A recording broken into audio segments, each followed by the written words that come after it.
సింహాచలం ఆలయంలో చందనోత్సవ వేళ గోడ కూలిన ఘటనపై ప్రభుత్వం చర్యలకు ఉపక్రమించింది. త్రిసభ్య కమిటీ నివేదిక ఆధారంగా బాధ్యులపై చర్యలు తీసుకుంది. దేవాదాయ పర్యాటక శాఖకు చెందిన 7 అధికారులపై సస్పెన్షన్ వేటు వేసింది.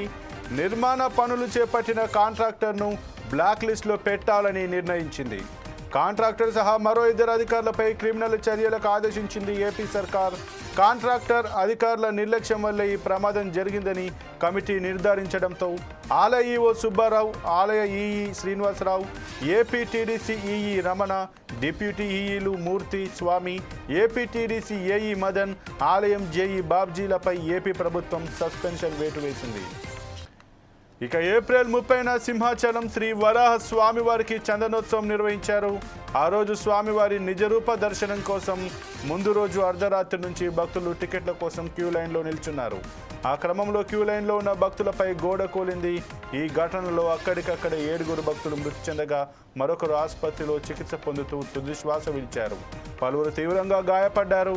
మరొకరు ఆసుపత్రిలో చికిత్స పొందుతూ మరణించారు.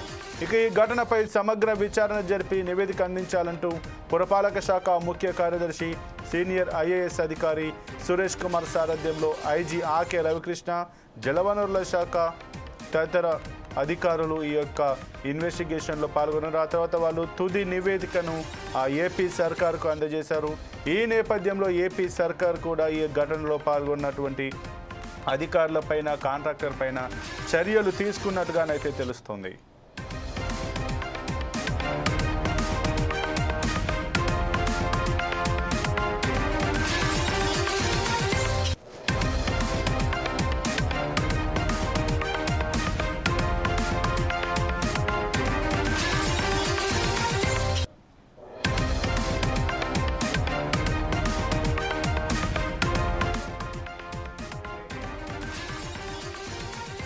ఏపీ ప్రభుత్వానికి త్రిసభ్య కమిటీ ఇచ్చిన రిపోర్టులో పలు కీలక విషయాలను వెల్లడించింది.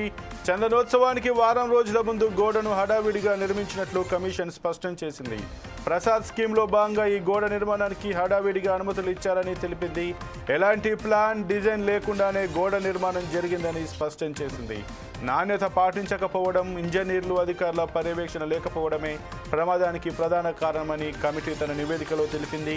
గోడ పటిష్టత, భక్తుల భద్రత గురించి ఎలాంటి తనిఖీలు చేయలేదని చెప్పింది. ఈ దుర్ఘటనకు ఆలయ ఈవో, ఇంజనీరింగ్ సిబ్బంది, టూరిజం కార్పొరేషన్ అధికారులు, కాంట్రాక్టర్ లక్ష్మణ్ రావు బాధ్యులని కమిషన్ రిపోర్ట్ ఇచ్చింది. కనీసం పునాది లేకుండా, కాంక్రీట్ వేయకుండా ఫ్లై యాష్ వినియోగించి ఈ స్థాయిలో 20 మీటర్ల గోడ నిర్మించినట్లు నివేదికలో వెల్లడించింది. గోడ నిర్మాణం తర్వాత సరిగా క్యూరింగ్ కూడా జరగలేదని తమ విచారణలో వెల్లడైనట్లు చెప్పింది. నిర్మితమైన గోడను దేవాదాయ, టూరిజం కార్పొరేషన్ ఇంజనీర్లు సర్టిఫై కూడా చేయలేదని తన నివేదికలో కమిషన్ స్పష్టం చేసింది. మెట్ల రూట్ మార్చడంలో నిర్దిష్టమైన అనుమతులు సైతం లేవని ఆ నివేదికలో కమిషన్ వెల్లడించింది. మొత్తానికి గోడ నిర్మాణంలో అధికారులు, ఇంజనీర్లు పూర్తి నిర్లక్ష్యంగా వ్యవహరించారని, ఈ దుర్ఘటనకు వారి అలసత్వమే కారణమని త్రిసభ్య కమిషన్ రిపోర్టులో స్పష్టం చేసింది.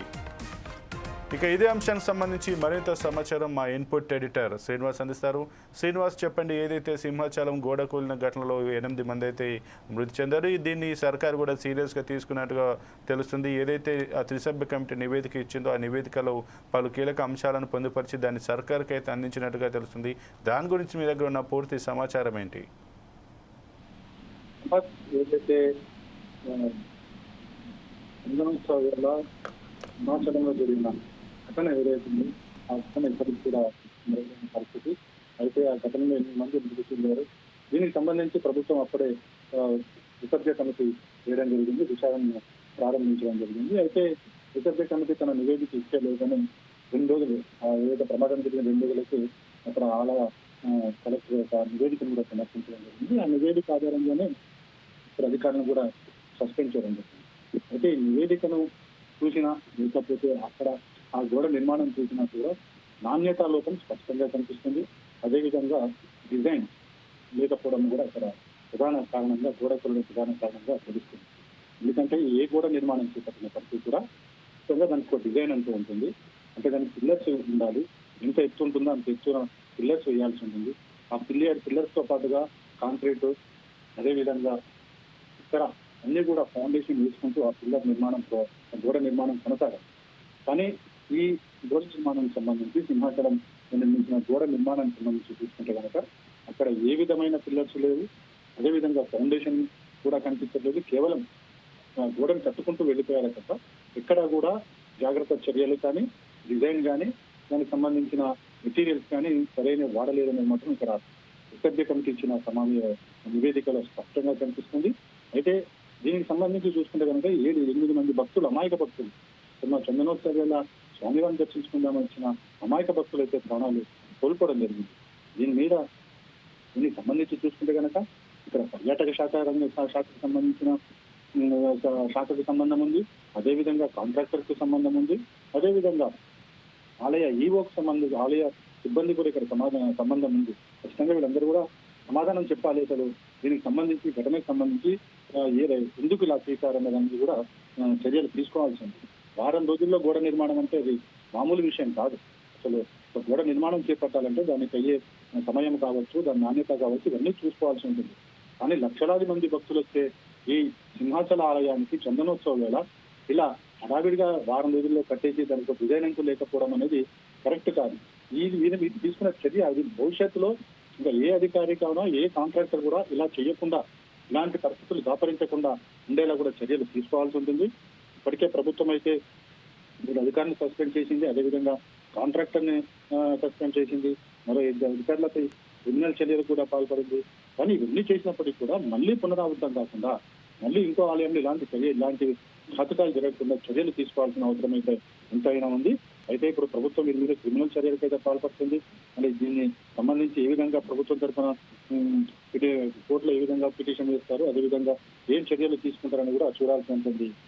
సంపద అయితే శ్రీనివాస్, మరి ఏదైతే వారం రోజులలో కనీసం పునాది లేకుండా ఏదో తూతూ మంత్రంగా నాణ్యత ప్రమాణాలు లేకుండా ఈ గోడనైతే ఏదైతే కట్టారో కనీసం దీనికి క్యూరింగ్ కూడా చేయలేదు, దీనికి ఎటువంటి పర్యవేక్షణ లేదు, ఎటువంటి చెకింగ్ లేదు అంటూ కూడా ఏదైతే త్రిసభ్య కమిటీకి సంబంధించినటువంటి ఆఫీసర్స్ ఎవరైతే సీనియర్ ఐఏఎస్ అధికారులు అయితే నివేదికలో పేర్కొన్నట్టుగా తెలిసింది. మరి భవిష్యత్తులో ఇలాంటి తప్పుడు మార్గం కావచ్చు, ఇట్లా అడ్డ మార్గంలో ఎటువంటి బాధ్యత రాహిత్యంగా వ్యవహరించే అధికారుల పైన ఇప్పుడు ఏదైతే వీళ్ళు ఇప్పుడైతే సస్పెన్షన్ వేశారో ఈ సస్పెన్షన్ వీరిపైన సరిపోతుందంటారా? భవిష్యత్తులో ఇలాంటి ఘటనలు జరగకుండా ఇతరత్ర అధికారులు ఎవరైతే ఉంటారో వారిపైన ప్రభావం చూపించే విధంగా వారి విధులను సరిగా నిర్వహించే విధంగా చేసేలాగా ఇంకా కఠినమైన చర్యలు ఏమైనా తీసుకునే అవకాశం ఉందా? కూడా ప్రభుత్వం తీసుకోవాల్సిన అంశం. ఎందుకంటే నివేదిక సమర్పించడం జరిగింది. ఇందులో తప్పిదాలను, లోపాలను, అదేవిధంగా కాంట్రాక్టర్స్ కావచ్చు, అధికారులు కావచ్చు చేసిన నిర్లక్ష్యం స్పష్టంగా కనిపించింది. ఇప్పటికీ అధికారుల మీద అయితే వేటు పడింది, కాంట్రాక్టర్ మీద కూడా వేటు పడింది, ఇతర అధికారుల మీద క్రిమినల్ చర్యలు కూడా ప్రభుత్వం పాల్పడుతుంది. సో ఇంతకన్నా ఎక్కువ అయితే పెద్దగా ఏముండకపోవచ్చు.